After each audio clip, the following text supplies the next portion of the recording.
మీ అందరికీ నా హృదయపూర్వక వందనాలు. చెమ్మగలిగిన దేవుని పిల్లారా, మీ హృదయాలు వెలిగించే మాటతో దేవుడు కూరి మాటలు తీసుకొని మీ అద్దెకు వచ్చున్నాడు కనుక మీరు నేను కలిసి ప్రభు మాటలు చేద్దాం, మన హృదయాలు వెలిగించుకుందాం.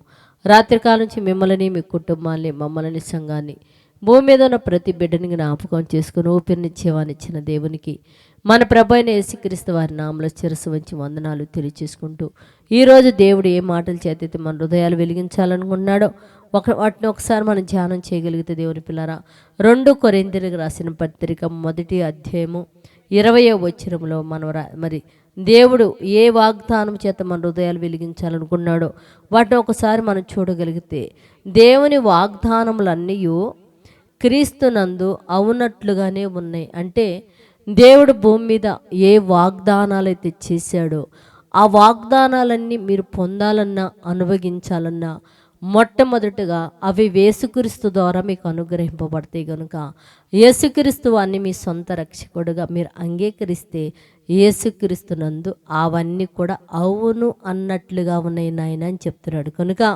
భూమి మీద ఉన్న ప్రతి బిడ్డ కూడా దేవుడు వాగ్దానాలు పొందాలంటే యేసుక్రీస్తు వారి దగ్గరకు వచ్చి ఆయన సొంత రక్షకుడుగా అంగీకరించి దేవుని వాగ్దానాలన్నీ పొందేవారిగా మారిపోనట్లు ప్రార్థన చేద్దాం.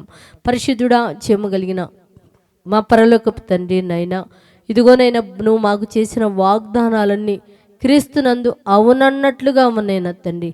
భూమి మీద ఉన్న నీ పిల్లలందరూ యేసుక్రీస్తును సొంత రక్షకుడుగా అంగీకరించి నీ వాగ్దానాలన్నీ పొంది అనుభవించే బిడ్డలుగా మారిపోవునట్లు మీరు సహాయం చేయమని మా రక్షకుడు నీ కుమారుడు యేసయ్య పరిశుద్ధ నామములో ప్రార్థన అడుగుతున్నాము తండ్రి.